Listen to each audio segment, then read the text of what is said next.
All right, what is up, everybody? Eddie Barco here again today, and I'm very excited. This is definitely something I've been looking forward to a very long time because I have none other than Sander joining me on the show. You guys may recognize him for a lot of his music and may recognize him for his stage name, San Holo. And so I'm excited to have you here on the show, San. How are you, man? Hey, Eddie. Thank you for having me. uh, I'm great. I'm great today. Can I call you San? Is that cool? Yeah, everyone calls me San. That's the reason why I'm San Holo. everyone's everyone's been calling me San since I was born. So Really? yeah, Wait, so how did that name come to be? I'm curious. I feel like everyone has to ask you that. my name is just Sander, and it's a Dutch name, Sander van Dijk. And one day I was making beats, and my friend said, Sander van Dijk is not such a cool artist name, man. You need to find something else. And then someone shouted San Holo, and everyone laughed. Everyone was like cracking up, and I kind of stuck with that, and now I'm here, San Holo. It all kind of started as a joke, but it's funny.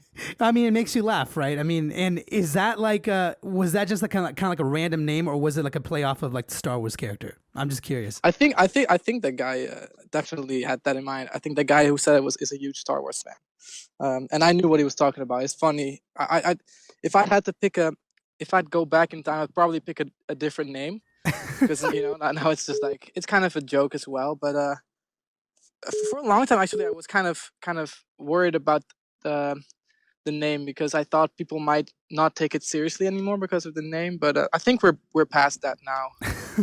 Um, It becomes part of your name. It reminds me a lot of Dave Grohl from the Foo Fighters. He always constantly makes fun of their band name because I think it was just like a joke name.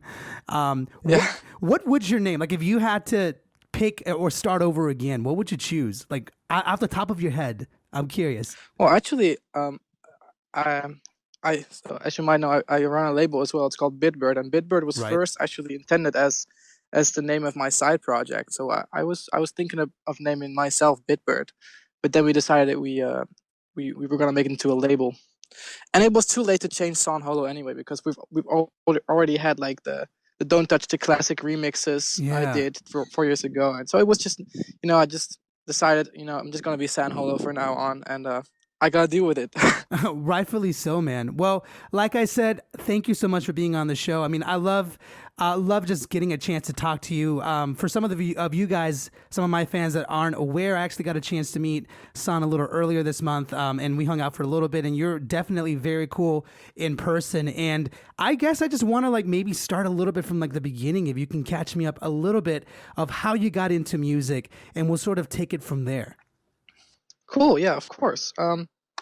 So I didn't start out in the electronic music scene at all. I never wanted to be a DJ or an electronic music producer. I started out playing guitar 13 years ago, Yeah. and I saw like rock bands on MTV, like the typical every 90s kid grew up with, like Linkin Park, Limp Bizkit, all Oh, hell those, yeah. Rage Against the Machine.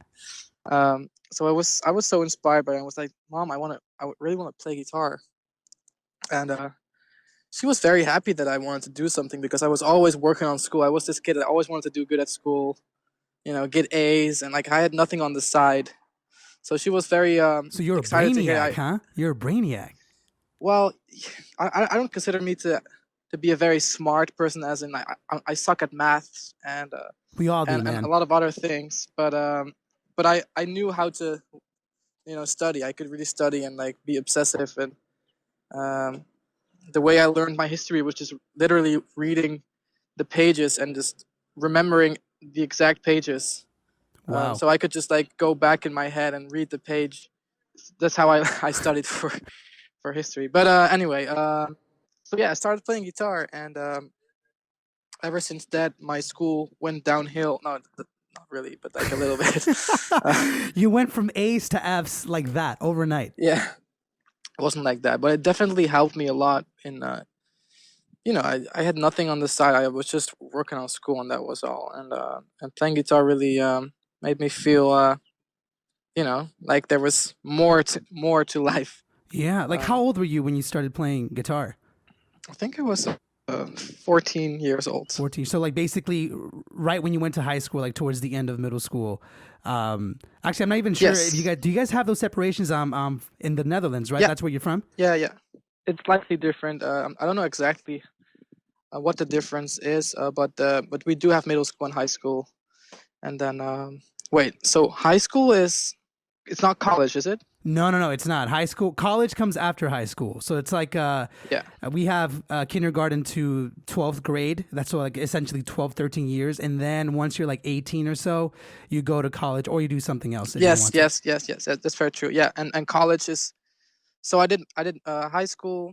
Started playing guitar then. Did lots of shows at my school, like the Christmas concert, or like the annual band night, And I Yeah. really loved playing in bands, and it just like I just knew music was going to be a big part of my life.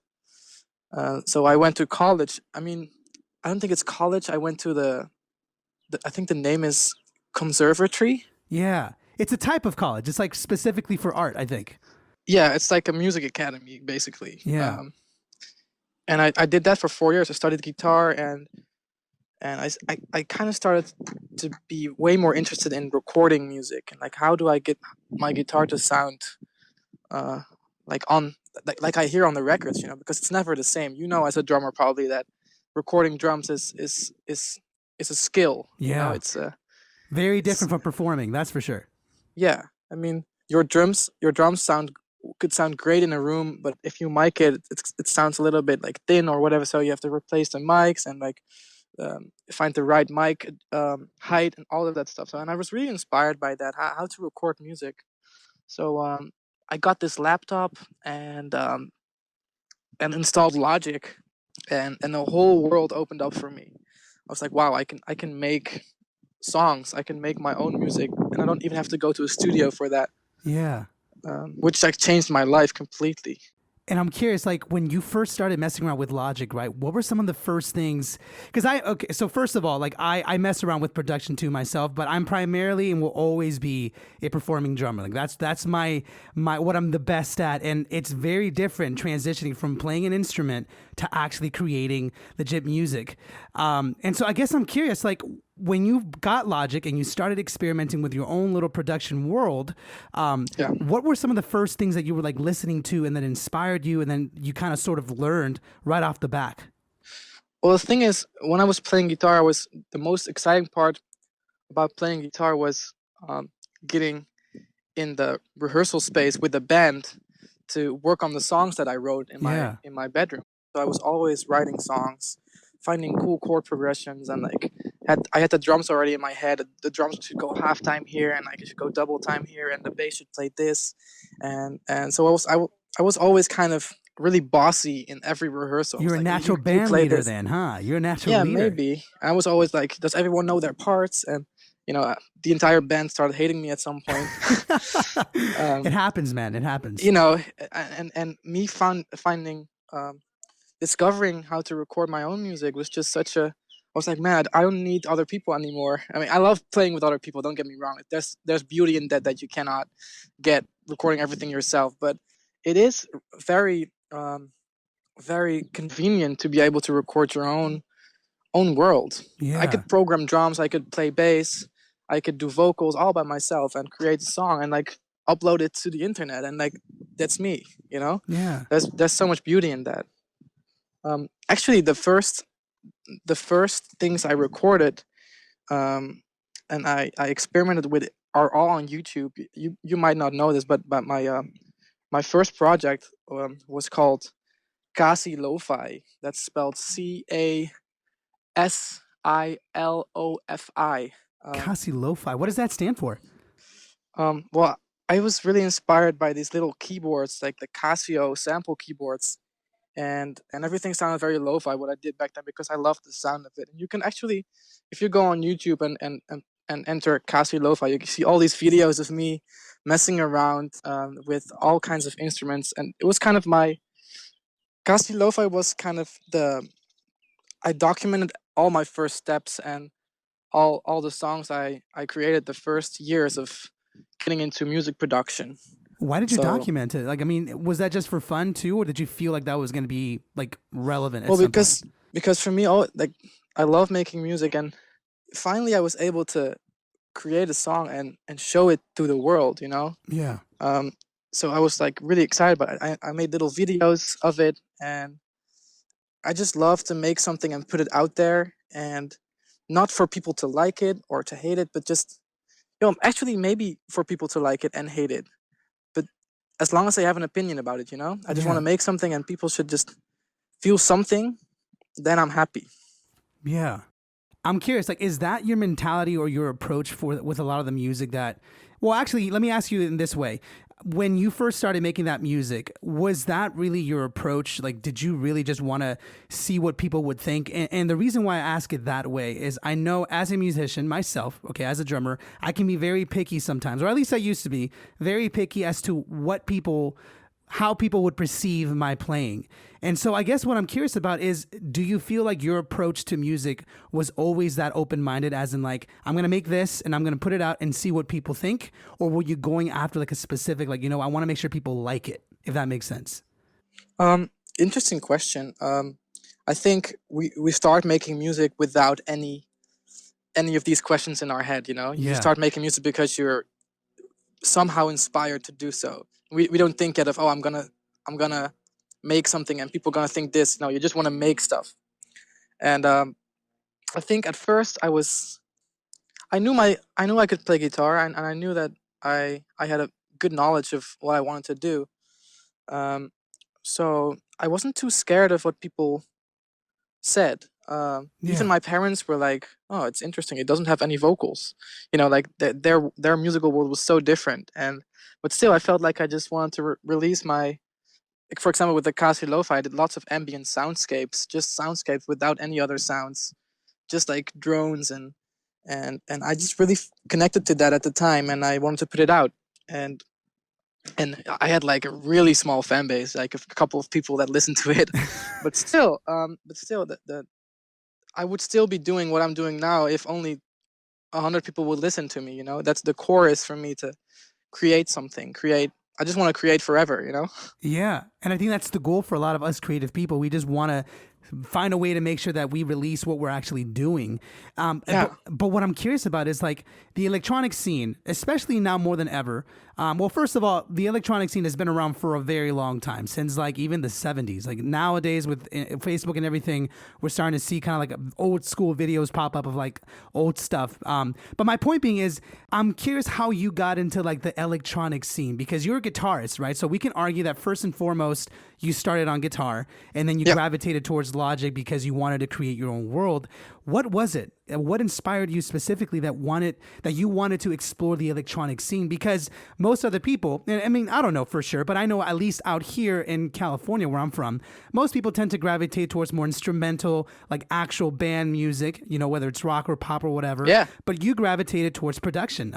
And this was what like a good 6, maybe 5 years ago or something like that. Yeah. So I'm curious, like, what was it that sort of like what made you curious of that Yeah. world? I think it's very clear to me. Me as a person, I've never been too comfortable with doing something that, how do I say that without sounding like a douche? Oh Um, man, I really like doing something different. yeah, So I've never been too comfortable with doing the exact same thing other people were doing. So when you go like first when I went to music academy, everyone was playing. I mean, every guitarist starts playing guitar because of Jimi Hendrix, Stevie Ray Vaughan, John Mayer. Like the actual guitarist stuff. And I yeah, get that, and I was so inspired by that. I could play any Stevie Ray Vaughan song.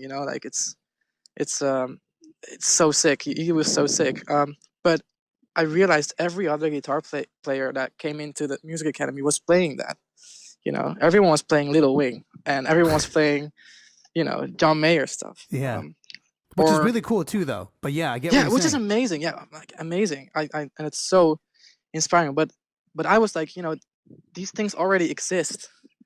I, c- I can start learning how to play like John Mayer, or I can start learning how to play like Sander Van Dyke or San Holo or whatever. That's something I'm interested in. So at some point, I just didn't feel like I could innovate on guitar.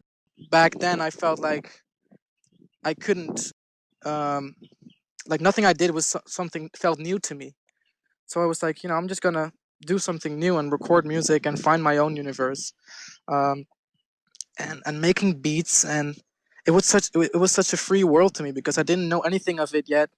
I didn't even know what trap music or EDM was. I never heard of the term before, but I started making it, and I was able to really do free stuff creatively. Yeah. And and now actually, like 4 years later, 5 years later, um, I found a way to incorporate guitar again in my music that sounds kind of new to me. Like I'm working on this album that's I feel like no one's ever done it before. So and now I really feel at my best. Yeah. Doing something that's unique and new. That's just what inspires me. I think I was talking about this with someone. I can't remember exactly what it was. It was something like a quote that said, "I'd rather be original than unique." Huh. But I think I'd rather be unique than original. But I'm not sure what that what it means anymore when I just say it. Yeah, I just really have this. I strive to be like unique and do something that inspires me. But I'm talking too much. I'm sorry. No, but dude, this is all about you, man. I want you to keep talking. And you know what? My curiosity is always peaked no matter what. There's a lot of things I definitely want to ask you that I'm going to do my best to circle back on. But like, here's one thing I'm curious about. So you went to music school or music academy for guitar, and I completely agree. I think a lot of musicians, well, I mean, they want to be musicians, so they try their best to emulate somebody that inspires them, whether it be it John Mayer. In my case, I can name 50 other drummers. Every artist starts like that. Every Exactly. artist starts copying because that's the best way to learn something. Exactly, 100%. And so here's what I'm curious about, which I'm not even sure if it's like too broad of a question, but when you started experimenting with your electronic world, was it looked down upon by your current peers? Because you were, for lack of better example, you were a guitarist, right? And then you sort of transitioned into this new world that you felt inspired to create, which in hindsight, it was the best choice, and you have created something amazing, right? But at the time, when it hadn't happened yet, I'm curious, like, how did that feel being a musician? Man, you have no idea. Like, Oh, you have I no want to idea. know, Like, man. I want to know.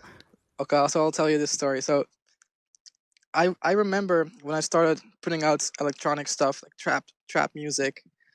I remember I just released my first EP, and I was still playing in bands at the time because it was just like I was still kind of transitioning um, to doing everything myself. I was playing in bands, so I came into the rehearsal, and that morning I released the EP. I threw it on Facebook and on the internet, and I was setting up my pedal board in the rehearsal space, and connecting my amplifier, and I could hear them in the other room listening to the stuff I just put out, Yeah. and I can still remember the look on their faces when they all came in the room, and they said nothing. They said nothing to me. They were like, I knew they just listened to it, and they just said absolutely nothing to me. And then the Really? other and the other guitarist came in and he said, "Son, after the rehearsal, we need to talk." They just didn't get it at all. They had no. To them, it sounded like noise, um, and yeah, I had people say, like fellow students saying, when are you gonna put time into something? When are you gonna put your talent into in real music again? Yeah. Um, People are really can be really close minded, especially 4 years ago when this kind of the music I was doing like the melodic bass music was still kind of on the come up. Yeah. It was just weird to people. I think people definitely thought it was weird, like from my fellow students to my friends. They were like, "Son, you're a guitarist. What are you doing with these stupid keyboards and buttons? Go back to playing, you know, solos again." And I just didn't feel inspired anymore to do that. Yeah. Which I commend you for taking responsibility on your own to be able to find that creative outlet. Can I ask you, and obviously this is just speculation, but I have experienced that something very similar, not obviously with production or anything, but from peers disagreeing with what you're doing because of the way things quote unquote should be, what you should be, quote unquote doing. why do you think that is? Like, why do you think in the music world specifically, because this happens a lot, man. And so I'm just curious what you think, like in the music world, why do you think a lot of creative people can sort of resort to that when they don't understand something, when they think something is too new, too weird, or Yeah, just too different? It's not until it actually starts to take off that they're like, oh, okay, maybe he's onto something. But why is it that they like look down upon that experimentation process? If I think it's easy. I think we're all very passionate about what we're doing ourselves. yeah, So we're very devoted and dedicated to whatever art we are working on ourselves. And I think it takes time and it takes years for you to realize that no two eyes are the same. You know, yeah, everyone has their own reality, and I'm guilty of it too. If I see someone doing something that I have never heard before, I probably think, huh, this sounds weird. But you know, weird is just a different way of saying different. You know, yeah, it's um, and I think now after years of doing music and art and seeing things, I realize whenever I think something is weird or off, I just take a step back and just observe and not judge right away. You know, yeah, I think it's very important as an artist to have an opinion. Of course, we all have our opinion. We all have very strong opinions as artists. You know, yeah. um, but I think you'll learn to have some breathing room in there and some sense of perspective. And everything, like I said before, everything new is weird at first. Absolutely, man. And you know what? Can I tell you something? You're a very wise dude, honestly, for being a very young musician. I honestly am just kind of sitting here listening to what you're saying, like, oh wow, yeah, absolutely. Like he's starting to school me in my thought process. But Oh and man, well, I mean, look, I can be closed minded too. I'll be honest with you, and I think we were even talking about it before the show, like being introduced to EDM and all that stuff. Like, I think it's a beautiful thing that your music and other people's music is sort of redefining what the music scene is today. yeah. And so, like, what I'm curious about is, so you dove into music production. You sort of stepped away from what you were trying to do originally, and you started doing your own stuff. And now, in hindsight, it worked out for you. But I'm curious, like, when was the turning point when you first started working on it? Do you remember how it felt like, and like what happened when it was like when you started noticing that, all right, my career is actually starting to take off? So I was teaching guitar. I was a guitar teacher for 7 years after my during my conservatory and after I was about to start a new how do you say it? Study. I was Yeah, about to start a new study because I felt like it was my music stuff wasn't going anywhere, and I was gonna study for becoming a music teacher at a at a school, yeah, which is something I really didn't want to do, but I had to make a living. Um, and but still, I was teaching guitar, and every night I'd go back to my place and work on beats and music for like till like 3 o'clock at night, then sleep, and then go back to the music school again to teach kids how to play guitar. And it was just did that for years and years. And then at some point, I just made something like a remix, like the Dr. Dre the Next Episode remix. I just did yeah, for fun, and that just blew up. And I was making beats, and then I realized, people love something that they know, but then if I put it in something different, like a new universe, maybe they can relate to it a bit better.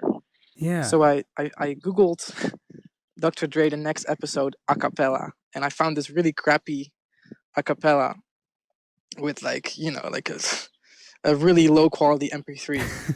But by the time I knew how to make it sound better, so I threw that in Logic and made my own beat around it with my own chords and my knowledge of what I think Sander or San Holo by the time was, and I uploaded it and it just took off. Like YouTube, like a channel on YouTube uploaded. I think it was Trap Nation, and also on my SoundCloud. I was like, Mom, I have 1,000 plays on this track. A Wow, thousand plays, and then it became 2,000, and then 5,000, and 10,000, and a million, and then wow. I was, Mom, I have a million plays on this track.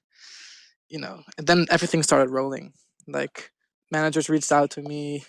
I found a really really good manager for myself. Ever since then, I've been doing this. The first year of San Holo, I was still teaching. I was still a guitar teacher.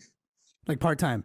Yeah, even in between tours, I would just, I said to um, my boss, I'd say, I'm on tour from then till then, and then after I get back, I can teach. And the kids loved it because they were following me playing these shows, and they were like, my guitar teacher is also San Holo.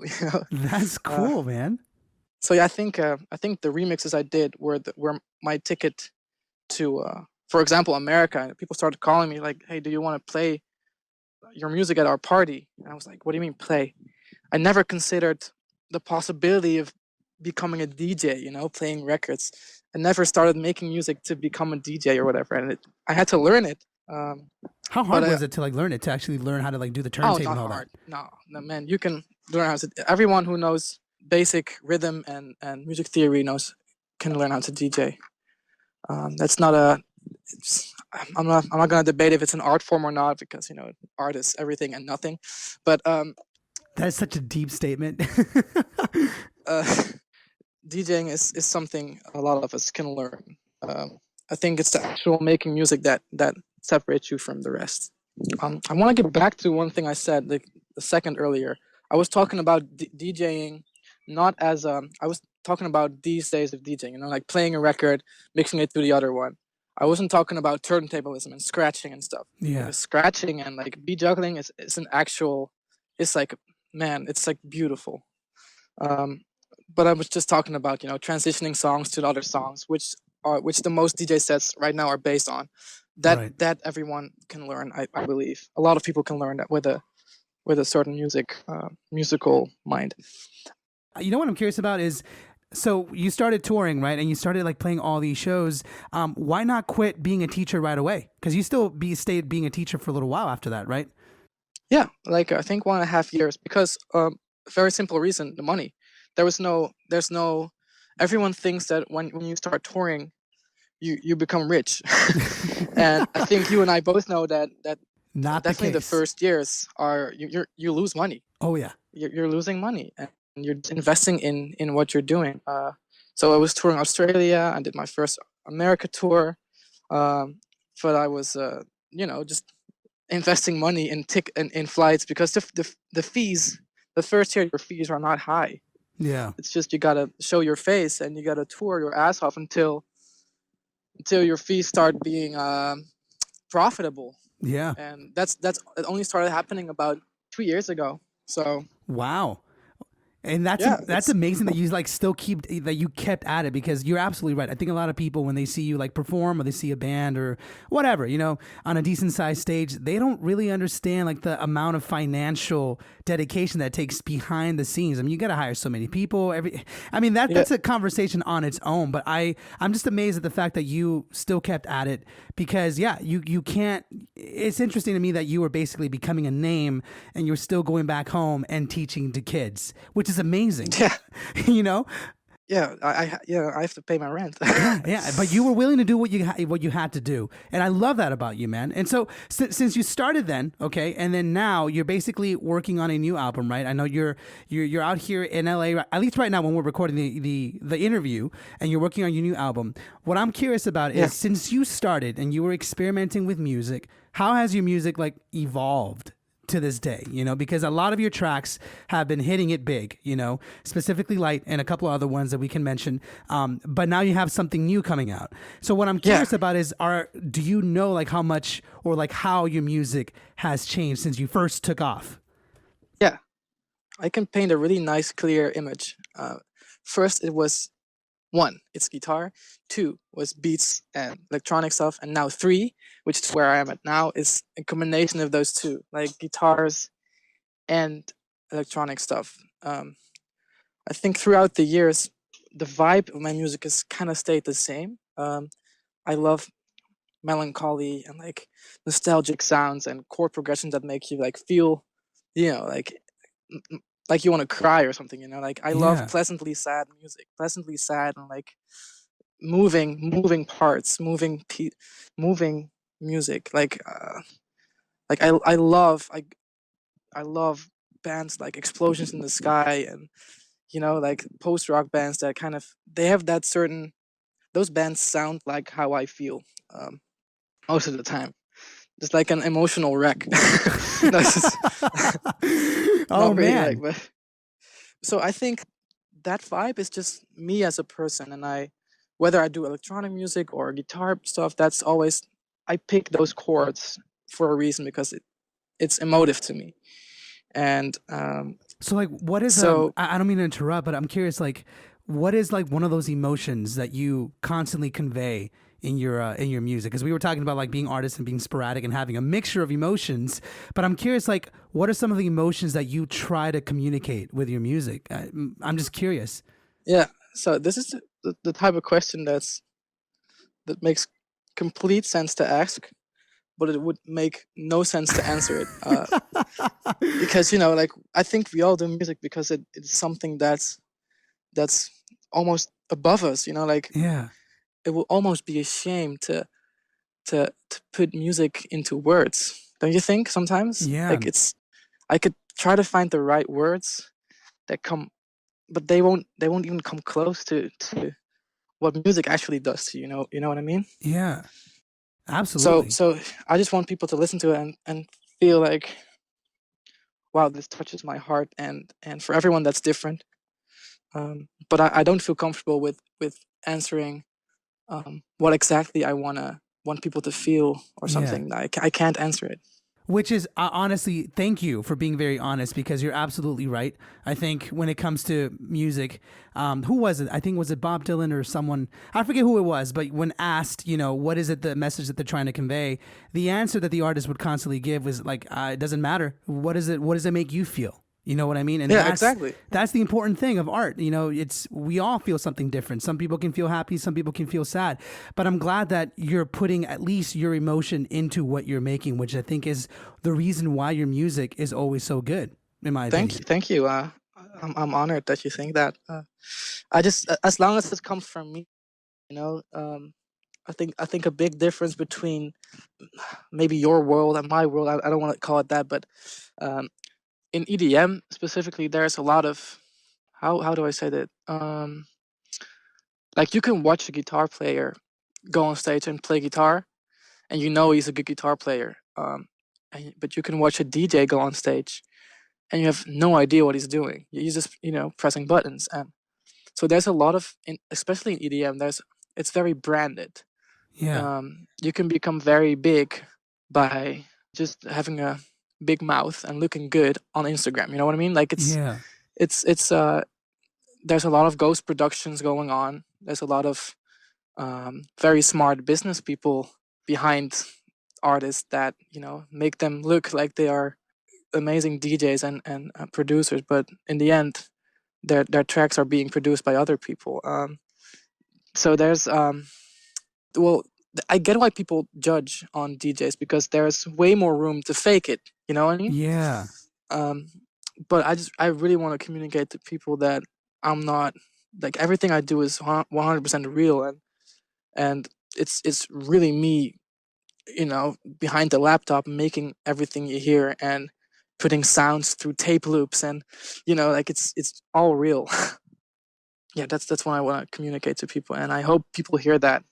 I think people like you, like, I don't know if everyone would hear it, but I think the people that like you as a musician, I appreciate that you say that, uh, because that you like my music and that you hear something in it, because maybe in the end that's what kind of separates me. I don't know. Like I hope there's more, some kind of depth to it. Well, if I can Uh, be honest for a quick second, I definitely do my best in this podcast and other interviews to make sure that I'm honest with my audience too. And I try my best to be transparent. And I definitely was that guy. Just like 3, 4 years ago, I was definitely that stickler musician who didn't understand electronic music. And I didn't make fun of it, but I was definitely like, I don't get it. And I understood my side of the story being like, oh yeah, they're just up there pushing buttons. But when yeah, I finally learned to have an open mind and understood what was going on with the music, and by that I mean I literally just accepted it for what it was. I just started listening and started appreciating certain aspects of it. Like me being a drummer, I started appreciating the beats a lot.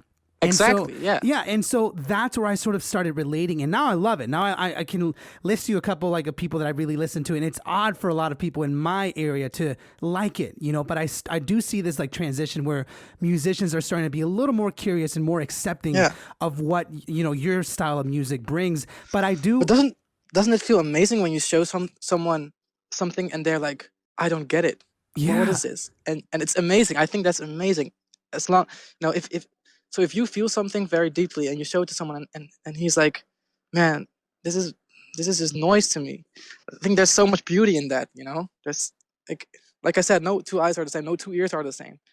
Um yeah, and it opens up so dialogue because the key is to find those things that are like for me, for example, what helped me is loving the beat, right? And then I sort of grew into it, and I think that's the important thing is a lot of people just have to find that one thing that they relate to, and that's I think in everything. You know what I mean? yeah. For me it's like the vision that I think sometimes I listen to producers or artists, maybe not even per se because of the music, but because of the vision they have, or like the statements they want to make in their music. I think I'm even more moved by that sometimes. Um, yeah, like for example, like make a beautiful track and like put no and make the vocals super dry. Like everyone puts huge reverbs on vocals to make it sound big and special, but like put no reverb on it, like, make it ugly. Like just like this I don't know, it's very specific stuff, but No, I love the that's way what you think. touches me. I love everything you're talking about, man, because I love your approach to music. And I honestly wish I had hours to talk to you because you're very wise. And I am glad that someone like you, obviously we can spend hours talking about, what's fake, what's real, blah, blah, blah. But it's like the music industry is constantly full of real and fake things. But I think you as an artist, San Holo's music does a really good job of reaching out to a lot of different areas Yeah. and speaking from an emotional standpoint, but also from a musicianship type of standpoint, because what you're doing now with your music is incorporating your existing guitar skills and applying them to your actual music, which I think it's a beautiful thing to see. And I think it's rare, to be honest with you, to see an artist in the electronic scene kind of mix both, mix an actual real instrument performance, which I know you do sometimes. You bring out your guitar and Yeah. fucking shred, and combine it with music that can relate to a lot of people. Do you feel like that's something that's, going to start happening more often in the electronic scene? Oh yeah. I have this feeling. I feel like people are getting tired a little bit of electronic music that's just um, fully laptop. Yeah. I just wish I could show you my album because nothing's out right now that I feel like really paints the perfect picture of what I'm doing right now. Um, but like as soon as this album is finished, and I'm so excited about the songs. It's really like a combination of both worlds, and yeah, I wish I could show you, but I just can't. No, that's fine. It would make so much more sense than all these words I just said. I hope you listen to it and you're like, yes, I get it now. I get what he's saying. I'm gonna have to ask you when the album comes out, but I'm pretty sure I'm gonna get it.